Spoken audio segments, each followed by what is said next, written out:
우리 하나님 말씀 함께 보죠. 사무엘상 28장 15절부터 19절까지 말씀입니다.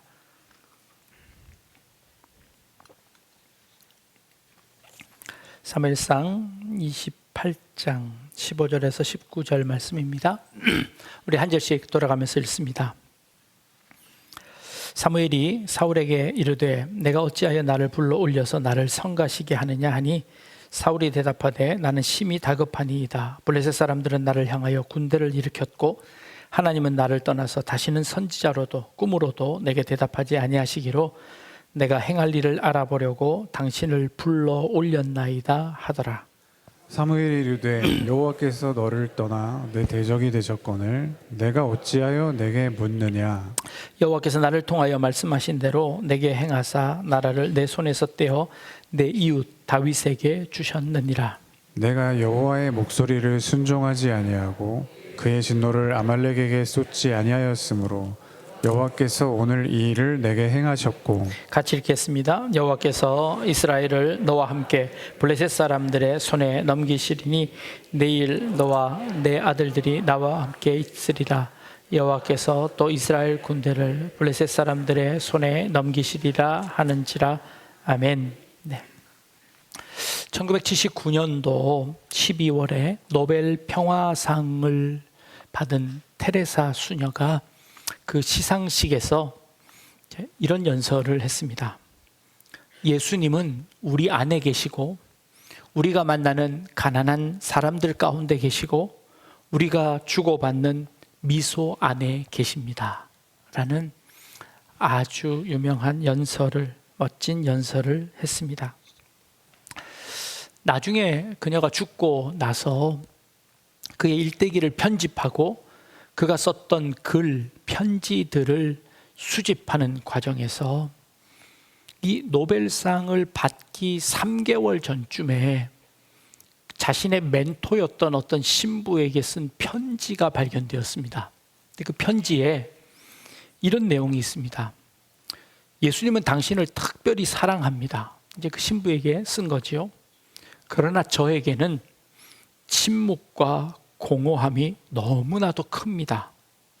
내가 그분을 보려 해도 보이지 않고 들으려 해도 들리지 않고 입을 움직여도 말이 나오지 않습니다. 당신이 저를 위해서 기도해 주시기 바랍니다 라고 편지를 썼습니다. 이 편지가 발견되고 나서 많은 사람들은 이렇게 그를 비난했습니다. 하나님의 존재를 부인한 것이 아닐까라고 의심하기 시작했습니다. 하나님께서 나와 함께 계심을 인식하지 못할 때, 하나님의 부재를 느낄 때 우리 인간은 참 두렵습니다. 특별히 우리가 어려움을 당하거나 곤란을 당하고 있을 때 하나님의 도우심이 나에게 확인되지 않을 때, 그 하나님의 부재를 느낄 때 우리는 굉장히 두렵고 또 나아가 하나님을 원망할 때가 참 많습니다. 거꾸로 한번 생각해 봅시다. 반대로 우리가 매 순간마다 하나님의 임재를 체험한다면 그건 은혜이고 축복일까요? 대답이 없으시네요. 우리가 어디를 가든지 하나님이 나와 함께 계시다는 그 하나님의 임재를 체험한다면, 망령되지만 화장실을 갔는데도 하나님이 옆에 계시고 우리가 딴짓할 때도 하나님이 옆에 계신다면 여러분 좋으시겠어요? 두려움 가운데 어쩌면 우리는 살지 못할지도 모르겠습니다. 내가 잠깐 딴 생각했는데 그거 하나님이 보시고 내 이놈 하신다면 우리는 살 수 없을 겁니다. 그럼에도 불구하고 우리가 어려움을 당할 때, 힘들 때 내가 하나님을 찾았는데 하나님이 응답하시지 않는다면 우리는 그 두려움 속에서 하나님을 의지한다는 것은 굉장히 어려운 일일 겁니다. 실제로 예수님도 마지막 십자가를 지시는 그 마지막 순간에 이렇게 고백하셨습니다. 나의 하나님, 나의 하나님, 어찌하여 나를 버리시나이까? 하나님의 일을 하기 위해 오신 예수님, 우리를 위해 십자가를 지기 위해서 오신 그 예수님, 그 마지막 사역을 감당하고 계신 그 예수님도 그 마지막에 나의 하나님, 나의 하나님, 어찌하여 나를 버리시나이까? 하나님의 부재를 체험하며 절규하는 모습을 보입니다. 이건 하나님을 부인하는 것이 아니라 그 절망의 상황 속에서 하나님께 기도하는 절규의 목소리이지 하나님을 부인하는 것이 아닐 것이다 라고 생각합니다. 오늘 우리가 읽은 본문에 사울이 지금 그런 상황에 처해 있습니다. 하나님을 향하여 절규합니다. 하나님, 지금 블레셋이 우리를 치러 진치고 있습니다. 우리의 군사로는 도저히 감당할 수 없습니다. 이 전쟁에서 나는 죽을지도 모르겠습니다. 우리가 그 블레셋에게 또 포로로 잡혀가 그들의 노예가 될지도 모르겠습니다. 하나님, 우리에게 응답하여 주십시오 라고 이 사울이 하나님 앞에 기도합니다. 그런데 하나님께서 그 사울의 기도에 전혀 응답하시지 않습니다. 사울이 본문 가운데 2번이나 이야기합니다. 하나님이 꿈으로도 보여주시지 않고 우림으로도 보여주시지 않고, 우림은 제사장의 조끼 안에 들어있는 돌로 하나님의 뜻을 분간할 때 제사장이 쓰는 도구입니다. 우림으로도 나에게 보여주시지 않고 선지자로도 대답하시지 않으시니 내가 도대체 어떻게 해야 할지 모르겠습니다 하고 하나님 앞에 통곡하는 이 사울의 모습이 보입니다. 이럴 때 사울은 어떻게 했을까요? 사울은 자신이 다 내쫓았던 당시의 무당을 찾아갑니다. 무당 한 여인을 불러 그 여인에게 이미 죽었던 사무엘을 불러 올리라고 합니다.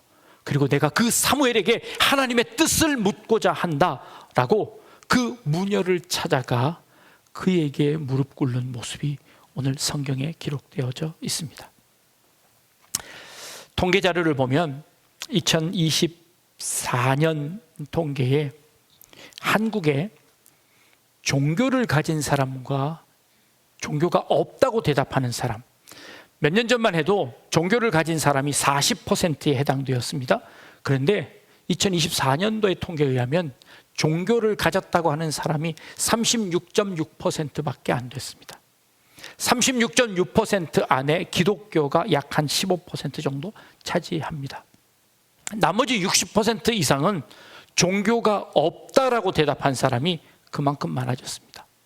우리 한국의 형편에 나는 종교가 없습니다 라고 하는 사람들이 60% 이상 되었습니다. 그런데 여러분, 더 재밌는 통계는요, 2000년도에 한국의 무속인의 숫자가 20만 명이었습니다. 그런데 2023년도 통계에는 80만 명이 되었습니다. 4배 가까이 불어났습니다. 신당을 차리고 정식으로 무속 사업을 신고한 사람이 60만 명입니다. 그것 이외에 통계 다른 신고하지 않은 사람들까지 하면 80만 명, 아니 그것 이상일 거라고 추정합니다. 종교가 없다고 하는 사람들이 다 무속 신앙을 가지게 되었습니다. 여러분, 관광지 어디를 가든지 가시면 타로 점 보는 사람들, 그리고 장명소, 여러 무속인들이 문화라는, 취미라는, 그저 심심풀이라는 이름으로 이 무속 신앙이 한국 사회에 이미 다 들어와 버렸습니다. 종교가 없다고 하는 사람이 종교가 없는 것이 아니라 그 무속을 종교로 삼아 그런 무속인이 되어 버렸습니다. 요즘 이사심센터에 이사하려고 하면 손 없는 날은 미리 예약하기가 쉽지 않습니다.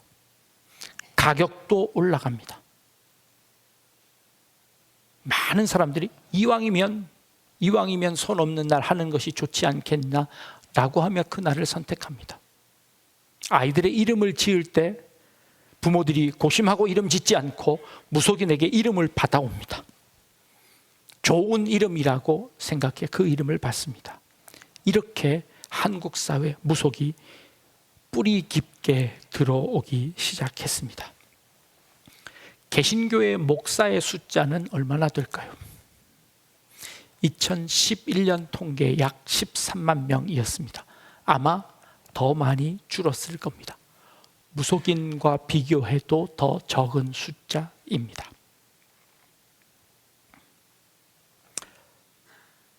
잘 맞춥니다. 근데 신기하게. 그래서 사람들이 몰리는 거죠. 괜히 몰리겠습니까? 가면 과거를 기가 막히게 맞춥니다. 그리고 내가 갖고 있던 고민들을 기가 막히게 맞춥니다. 소개해 드릴까요? 어떻게 맞출까요? 신비합니다. 근데 여러분 그것 아십니까? 요즘 AI에게 물어봐도 신기하게 맞춥니다. 누가 더 잘 맞출까요? AI가 더 잘 맞출까요? 아니면 무당이 더 잘 맞출까요? 잘 모르겠습니다. 혹 그들이 과거는 맞출 수 있을지도 모르겠습니다. 왜냐하면 그것은 확률에 가까울 수도 있습니다. 또 여러 가지 신비한 능력으로 맞출지도 모르겠습니다. 그들의 미래를 맞출 수는 있을까요? 아니요. 그렇지 않습니다. 미래를 맞출 확률은 50%입니다.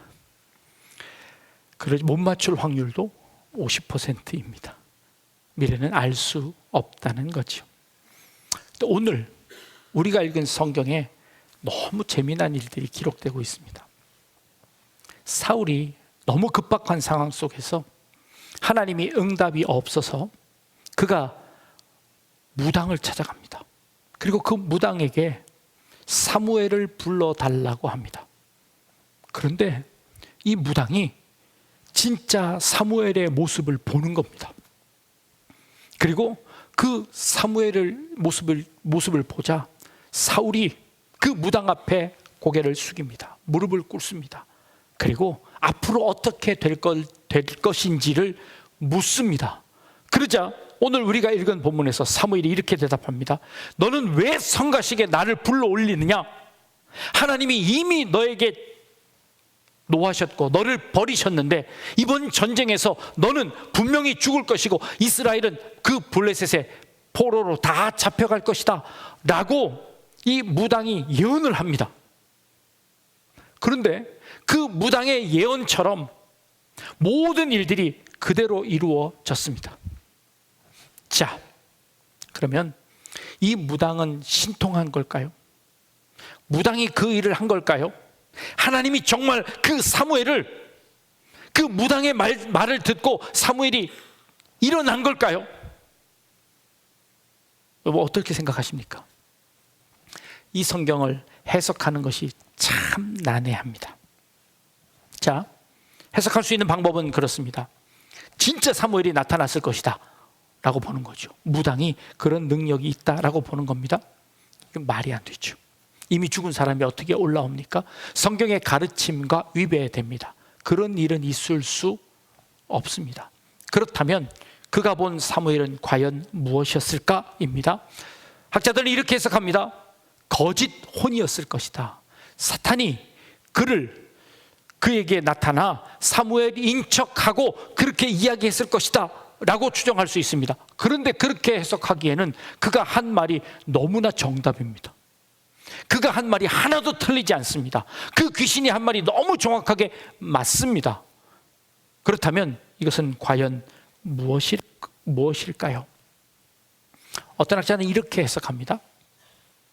사울이 변장을 하고 갑니다. 그래서 사울인지 모르고 갑니다. 그런데 그 모르는 사람이 사무엘을 불러달라고 합니다. 그래서 이 무당이 깜짝 놀라 어떻게 감히 사무엘을 부르라고 하냐고 이렇게 놀라고 있는 그 상황 속에서 이 무당이 성경에서 부르지 않았는데도 불구하고 사무엘이 갑자기 나타납니다. 갑자기 나타난 그 사무엘을 보면서 이 무당이 더 놀라면서 사무엘을 불러 올릴 정도의 사람이라면 당신은 사울 왕입니까? 하고 오히려 무당이 놀라서 그 사울에게 이야기하는 장면이 나옵니다. 그걸 보고 어떤 학자는 이렇게 해석합니다. 하나님께서 사울에게 경고하기 위해서 하나님의 천사를 동원해 이 무당이 이 귀신을 불러 올리기 전에 하나님의 사자가 먼저 사무엘처럼 나타나 그 사울에게 경고한 것이다 라고 주장하는 사람도 있습니다. 그럴듯해 보입니다. 저에게 뭐가 맞냐고 물어보신다면 잘 모르겠습니다. 천국 가서 한번 물어보십시오. 도대체 그의 정체가 무엇이었는지를 물어보시기 바랍니다. 그런데 우리가 이 장면에서 지금 관심을 가지고 호기심을 갖고 있는 것은 도대체 어떻게 맞췄을까? 도대체 어떻게 이런 일이 일어났을까입니다. 근데 여러분, 한번 상상해 보십시오. 지금 사울은 이미 여러 번 경고를 받았습니다. 그렇게 하면 하나님으로부터 징계받을 거라는 것을 사무엘이 살아있을 때부터 지적받았습니다. 그런데 그 지적을 한 번도 듣지 않았습니다. 그 무당이 용하다고요? 아니요. 이미 과거에 계속해서 경고했던 그 말을 또 연거푸 경고했을 뿐입니다. 용하다고요? 아니요. 그 모든 사실들은 이스라엘에 살고 있는 모든 사람들은 다 아는 사실이었습니다. 이 블레셋에 의해서 당신은 죽을 겁니다. 다윗을 따르는 모든 사람들은, 이스라엘에서 하나님을 믿는 모든 사람들은 사탄이 가르쳐줘, 아니 그 귀신이 무당이 가르쳐주지 않더라도 그 사실 다 알고 있었습니다. 당신 그렇게 살면 결국 지옥 갑니다. 당신 그렇게 하나님의 명령 듣지 않으면 하나님 앞에 혼납니다. 이미 우리가 알고 있는 사실입니다. 이미 사울에게 여러 번 경고된 사실입니다. 그럼에도 불구하고 사울은 하나님이 부재를 느낄 때, 어려움을 당했을 때 무당에게 묻습니다. 결국 그 무당도 지금까지 했던 그 하나님의 말씀을 반복할 뿐입니다. 그런데 우리는 그걸 용하다고 이야기합니다. 그래서 연초가 되면 운세를 보러 갑니다. 이름을 지러 갑니다. 이게 우리의 모습입니다. 우리 인간의 연약한 모습입니다. 사울이 하나님의 그 부재를 느꼈을 때 사울은 어떻게 해야 했을까요?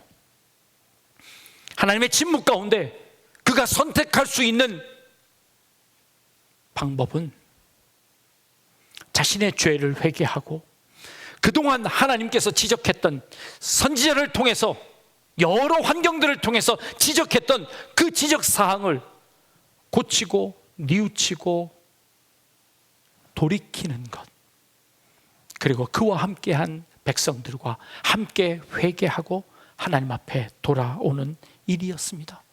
온 백성이 함께 무릎 꿇고 하나님 앞에 돌아오는 길만이 사울이 그 위기에서 벗어날 수 있는 길이었습니다. 그런데 사울이 선택한 길은 가장 악수를 두었습니다. 신접한 그 무당을 찾아가는 일이었습니다.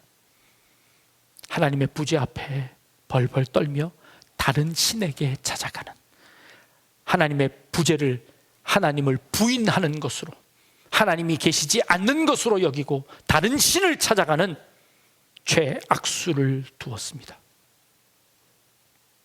테레사 수녀가 그 하나님의 부재 가운데 견뎌낼 수 있었던 비결은 과연 무엇이었을까요?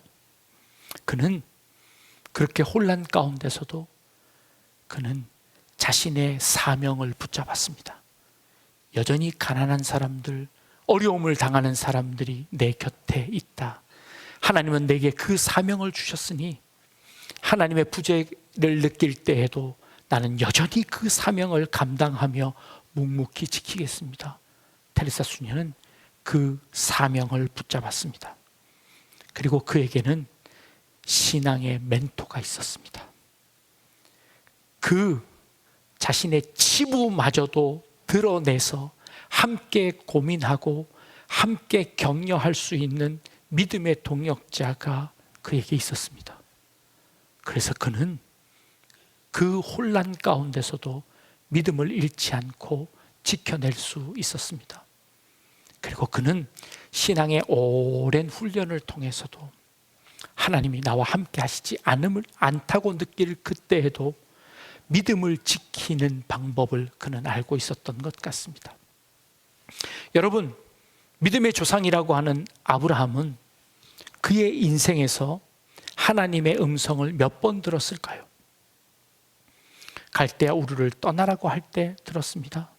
그런데 그 갈대아 우르를 떠나서 방황하는 그동안에 가나안 땅에 들어와서도 하나님은 말씀하시지 않았습니다. 그래서 그는 애굽으로 도망갔습니다. 애굽으로 도망가서야 하나님의 뜻을 알았습니다. 다시 가나안 땅으로 들어옵니다. 하나님이 그에게 아들을 주신다고 했는데 100세가 되도록 아들을 주시지 않습니다. 10년, 20년 동안 하나님의 음성을 듣지 못합니다. 그 와중에 그는 이스마엘을 낳기도 했습니다. 그러나 결국 하나님께서 그에게 응답하셔서 100세의 아들을 낳습니다. 그 중간은 하나님의 임재를 체험하지 못하는 하나님의 부재를 경험하는 기간이었습니다. 그 어려운 기간 동안에 아브라함은 뭐 했을까요? 침묵하고 믿음으로 인내하며 기다리는 겁니다. 이해되지 않는 하나님의 음성, 그 아들 바치라는 그 음성 가운데서도 하나님의 뜻, 도대체 왜 그런지 알지 못하면서도 아브라함은 묵묵히 그 사명 감당하며 한 걸음 한 걸음 나아갔습니다. 그게 믿음입니다. 내가 어렵고 힘들 때 하나님 왜 내게 응답하시지 않습니까? 내가 고난 가운데 있을 때 하나님 왜 나에게 응답하지 않고 나를 내버려 두십니까? 그 하나님을 원망합니다. 그러나 하나님은 한 번도 우리를 떠나지 않으셨습니다. 단지 내가 그 하나님을 느끼지 못했고 내가 그 하나님을 인정하지 못했기 때문입니다. 하나님의 부재를 느낄 때 지금까지 함께 하셨던 하나님의 은혜를 기억할 수 있기를 바랍니다. 그리고 내게 주셨던 그 사명을 묵묵히 감당하며 믿음으로 인내하고 어려울 때 믿음의 동역자들에게 함께 고민하고 기도하며 서로 격려하면서 믿음으로 인내할 수 있는 그런 성도야말로 참 믿음의 성도가 아니겠습니까? 어려움을 당할 때, 혹 하나님의 부재를 느낄 때, 나 혼자라고 생각할 그때에 우리 옆에 있는 동역자들과 함께 기도하며 믿음으로 인내하며 승리하는 저와 여러분들 되실 수 있기를 주님의 이름으로 축복합니다. 기도하겠습니다.